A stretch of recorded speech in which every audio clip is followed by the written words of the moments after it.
Hey guys, so I was browsing eBay looking for vintage AT computer cases, and this one here in front of me immediately caught my eye.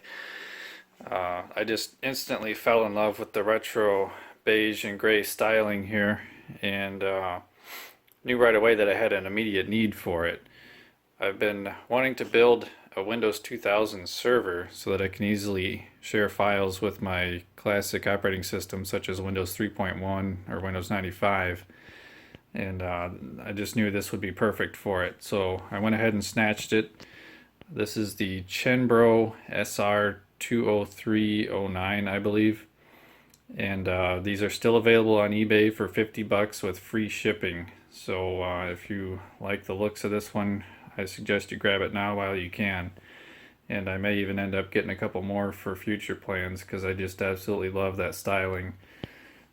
I think it would make a great primary computer case for something kind of workstation oriented. The one I've got now is already adequate, so I won't be replacing what I have with it, but down the road I think I might think of something. So what we're going to build this with is over here. This is a repurposed motherboard from a backup system at one of my customers. They no longer needed it, so this is the Supermicro X8 STE, and that's an i7-920 processor in there. And we've got 12 gigabytes of triple channel memory. It did originally have 24 gigs, but one of my neighbors needed a memory upgrade and a socket 20, no, this is 1366. His computer needed some more RAM, so I sold it to him. And then for the hard drive, we're just going to use a 32 gigabyte SSD, and I couldn't find a SATA CD drive, so we're just going to stick a black one in there for now, and a brand new 400 watt power supply. So let's get this thing together and see how she runs. Alright, to get started, this case opens very easily. On the back side of it here, we just have one thumb screw.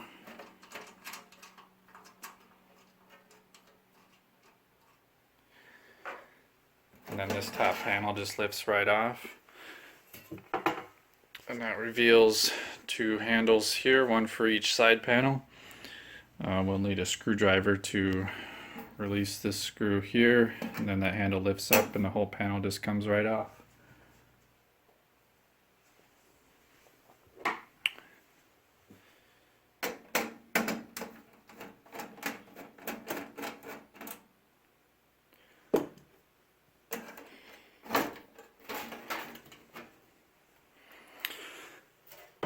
So inside of it here we've got all of the accessories.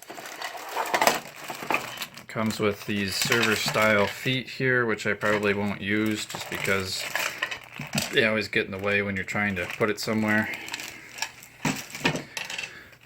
We got our power cord, which is kind of odd considering it does not come with a power supply.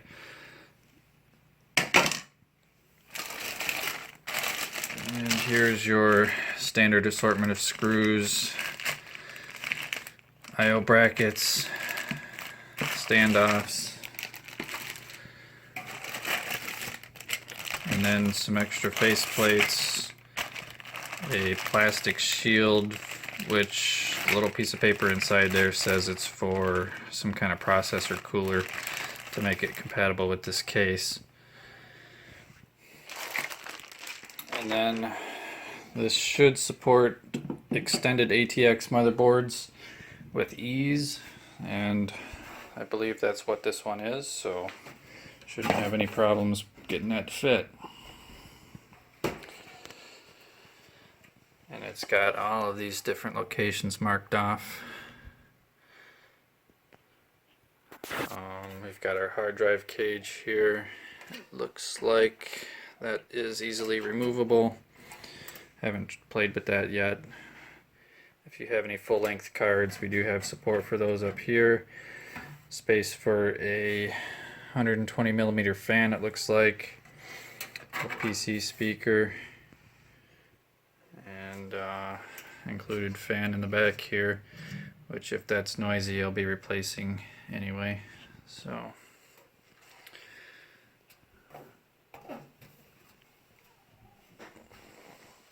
alright, let's see what standoffs we need and get those screwed in.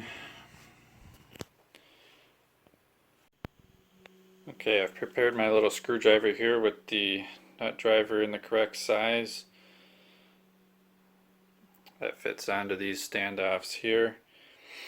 And I've already determined where these need to go. We're going to start at number 17 up here.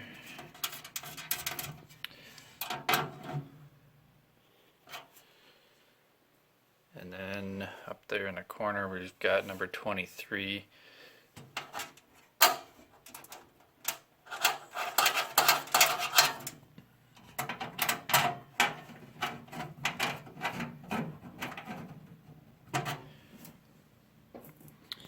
Then we move down, we've got 03 up here.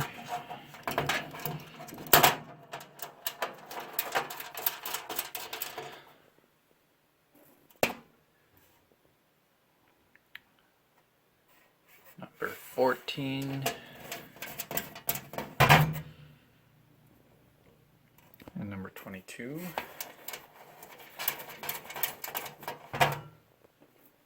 And then down along the very bottom we've got 01.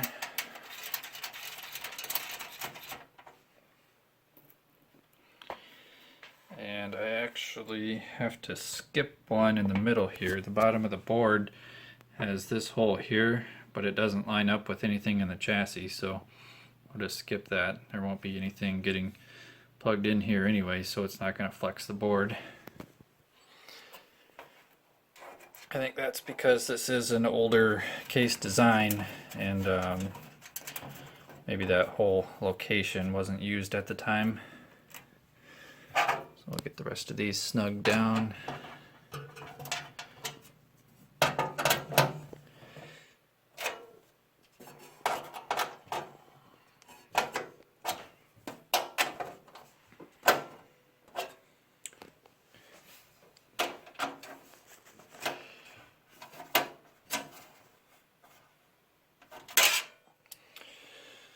Okay, I'll snap in the I/O shield.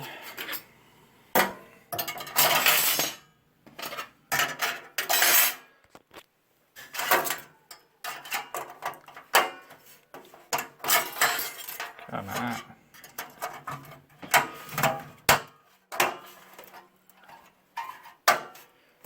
Okay. Get these front panel wires out of the way.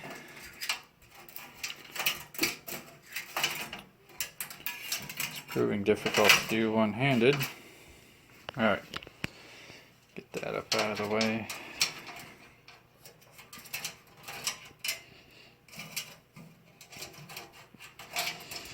Now if you needed to, you could remove this bar here. It's just got one screw on either end of it, but this board slips right in with no problem.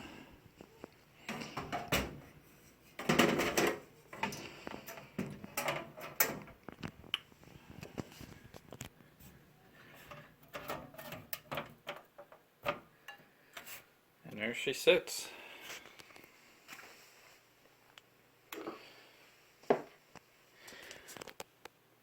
I did not yet check which threading they used on the standoffs here.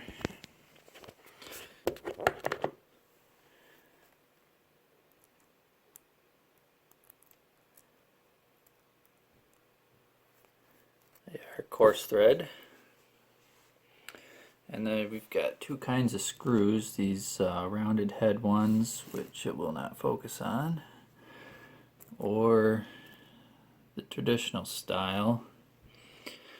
I think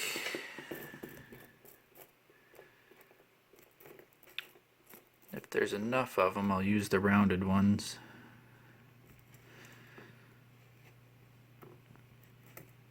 Oh yeah, we got plenty of these guys. Let's get this guy secured.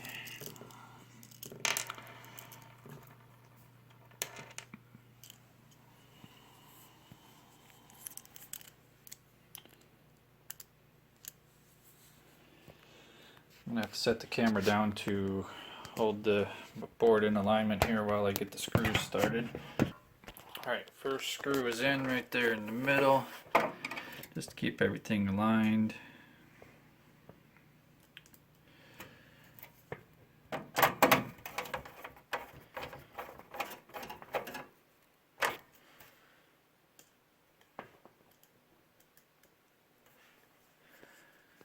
Got this one buried up here.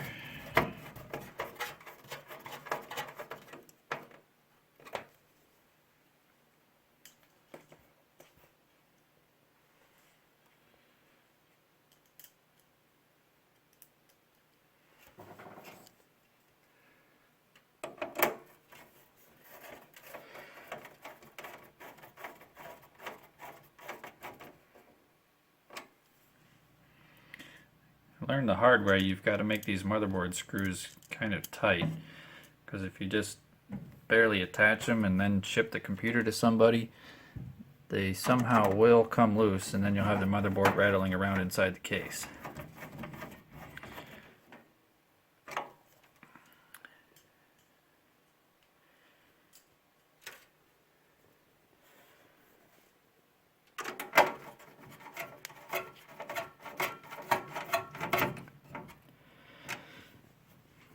Now, I've already tested this motherboard with Windows 2000, so I know that it does work.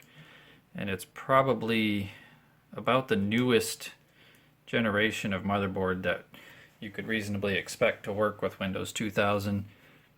It does not have USB 3.0 or any of the newer technologies that aren't backported to the older operating systems. And all of the hardware built into it, the video chipset, SATA controller, all that stuff is natively supported in Windows 2000.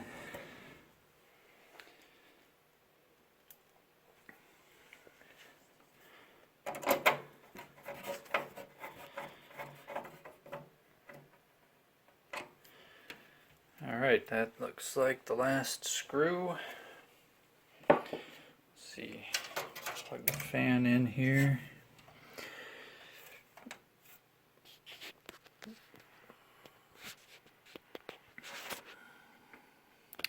Don't have any fan headers at the back of the board, which is kind of odd. However, we do have some up here in the front, so I'll just run down to that.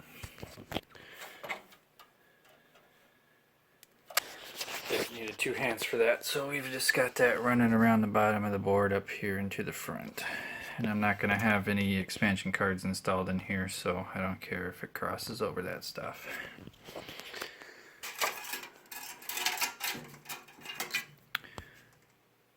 Got our PC speaker, which we don't need because it's got one built into the board already.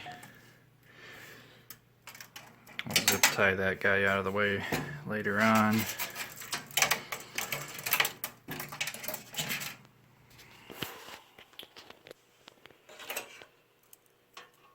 And standard assortment here.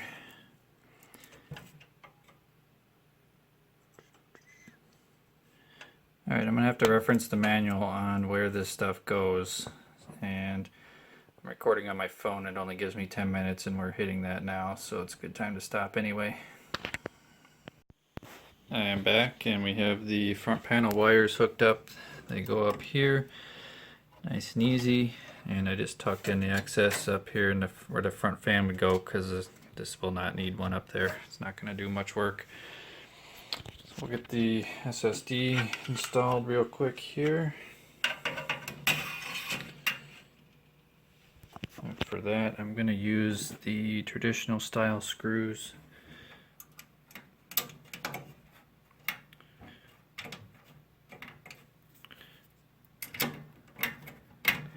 If I can. It might be threaded for the fine thread.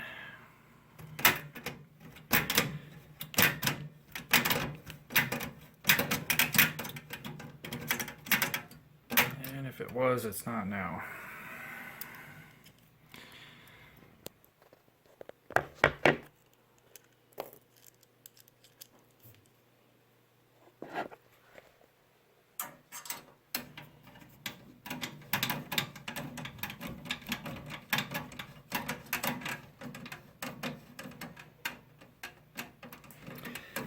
I'm pretty sure those were fine thread holes at one point, but being a hard drive adapter, it should be coarse thread anyway. I don't care about the back side. So the CD drive is going to have to use one of those plastic rails. Let's pull that out.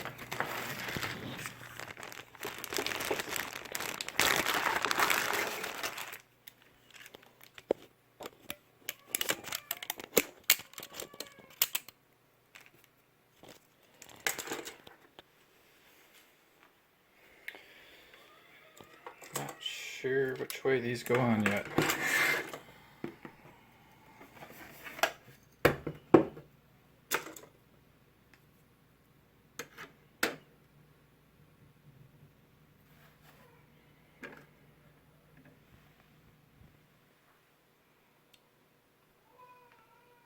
Thinking they slide in from the back side.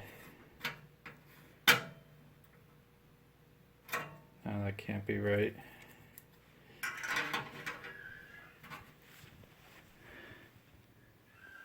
Yeah, they go in from the front, so I'm gonna have to pull the front cover off.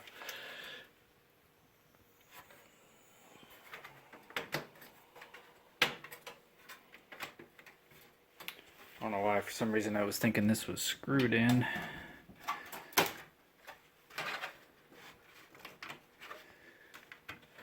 But I do have to take the other side panel off.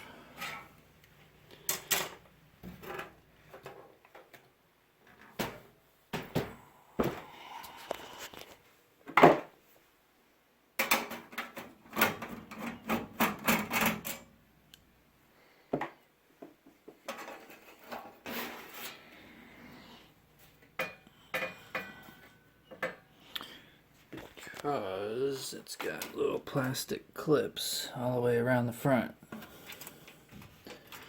There we go.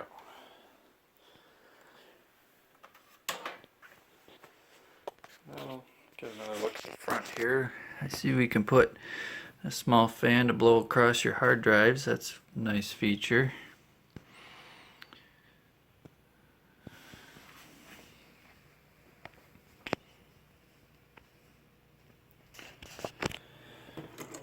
Okay.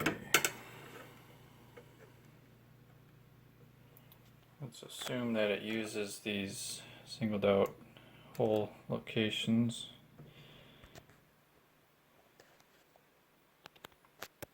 Nope, that's not right, because those wouldn't stick out past the front.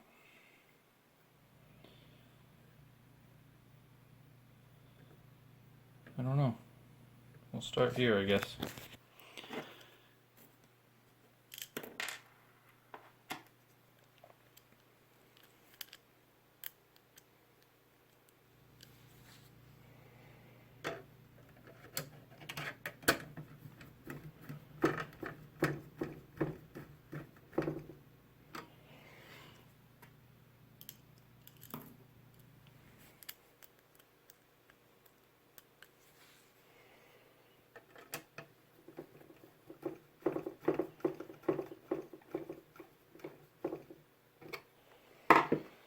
Gonna do a test fit.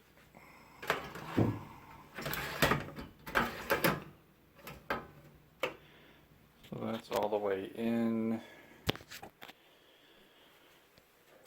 Grab the front here. Oh yeah. So that's the alignment we need. Perfect.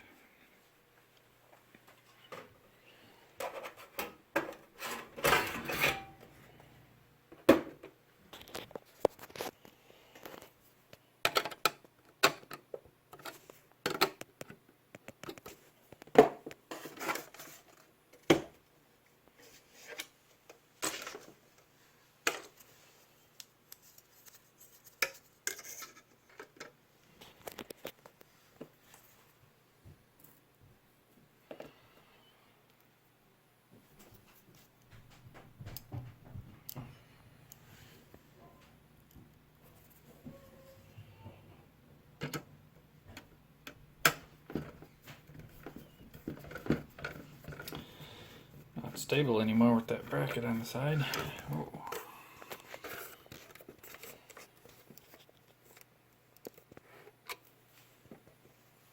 Gotta set the phone down again.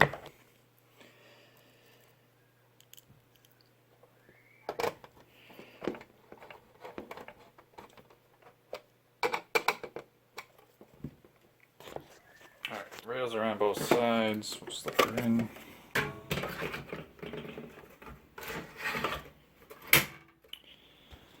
Locks in with these two tabs. Perfect.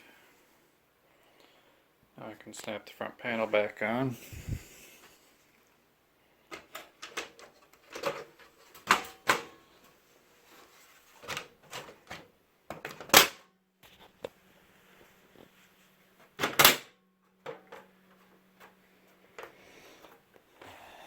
And it looks like this side of it has warped a little bit. It's pushed in, doesn't line up flush. Which, for being as old as it is, I guess that's bound to happen. Could have been something pushing on it for a long period of time that's got it stuck that way. So, not too big a deal. It's going to be sitting in my server rack anyway. But if it were something I were using every day, I think I would try and fix that somehow, maybe with a heat gun and setting a brick on it for a day or something like that, who knows. And I'm not going to have a floppy drive in here, so I'll go ahead and add that extra blank in there.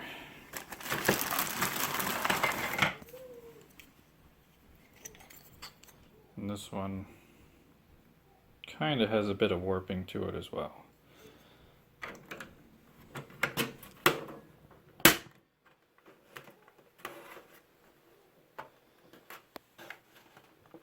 Those two actually look like they're different colors. Kind of odd. Oh, they're different. They're actually different blanks. It's hard to see, but this one has a little notch on the edge. This one doesn't. Oh well, fits in there. So we'll put this back on its side, get the power supply in here.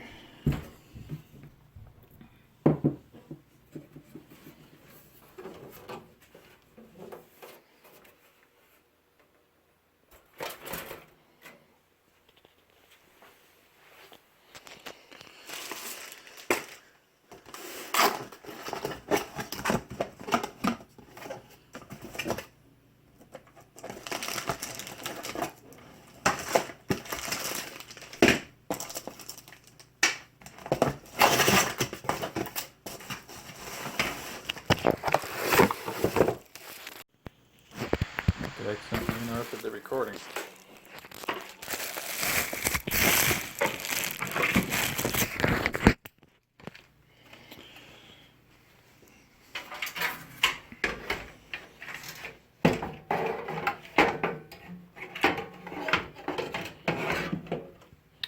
Another thing to note on this case is ATX power supplies use this bracket that they've got put in here. So if you have a different style that has the brackets on either side of it with the two screws there, you can put those kind of redundant power supplies in here as well. And I will definitely need two hands for this.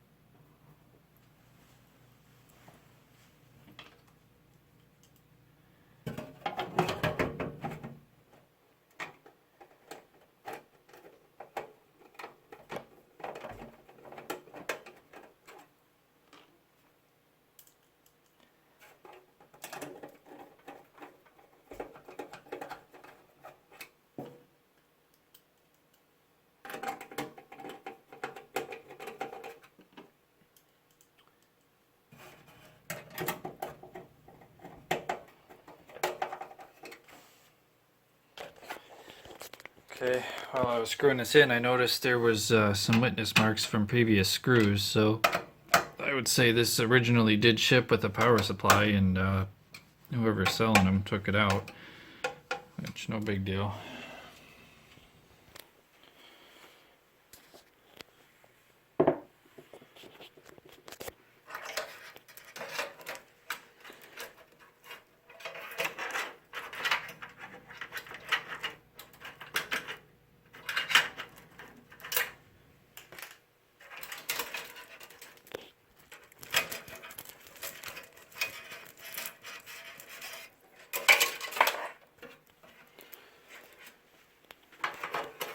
Connector conveniently located here in the very front.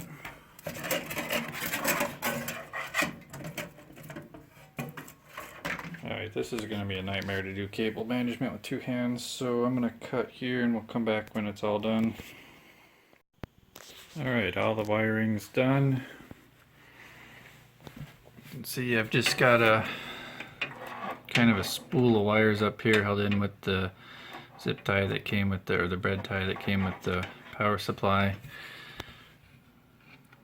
Got our SSD hooked up, back of the CD drive, nice and clean. I went ahead and put these covers down the back here, and it's missing one of them. It doesn't look like anybody removed it from the packaging, so they must be assuming you're always going to have some kind of card installed. Oh well, not that big a deal. So I'm ready to connect this thing up and see if she runs.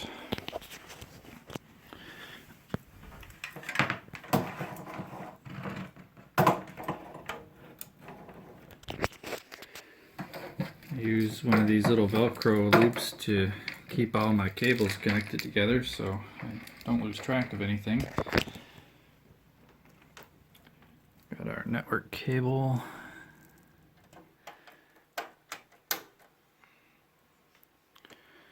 No sound card. So then we have video.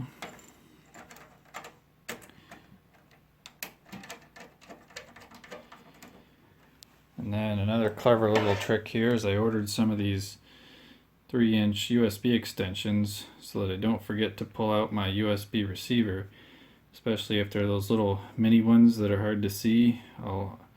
More often than not, I'll forget they're plugged in and then send them off to the customer and then have to go buy a new keyboard set because I don't have the receiver. So with this dongle, I see it easily and remember to pull it out.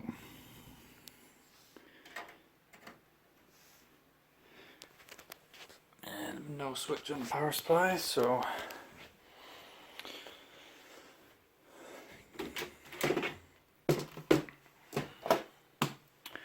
let's turn it on. I have no idea what's on this SSD, so maybe it'll boot into something. Love that green power light.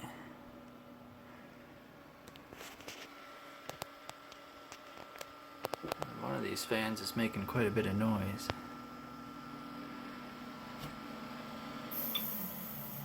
Yeah, that's a noisy exhaust fan, so we're going to replace that. Actually sounds like it's defective right from the factory. And look at that, it's starting Windows 2000. Yeah, so this came from my test platform where I was experimenting with slipstreaming updates into Windows 2000 because there are quite a few of them. And that's actually going to be the topic of my next video, where I go over getting the Windows Server CD updated and then install from that.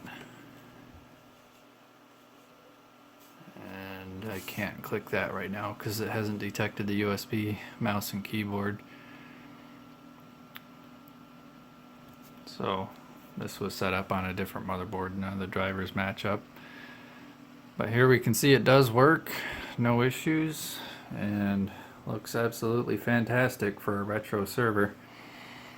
So stay tuned, the next video is going to be loading the operating system on this and getting it ready to share files to my old computers. There's our mouse. We're just gonna skip through all this stuff.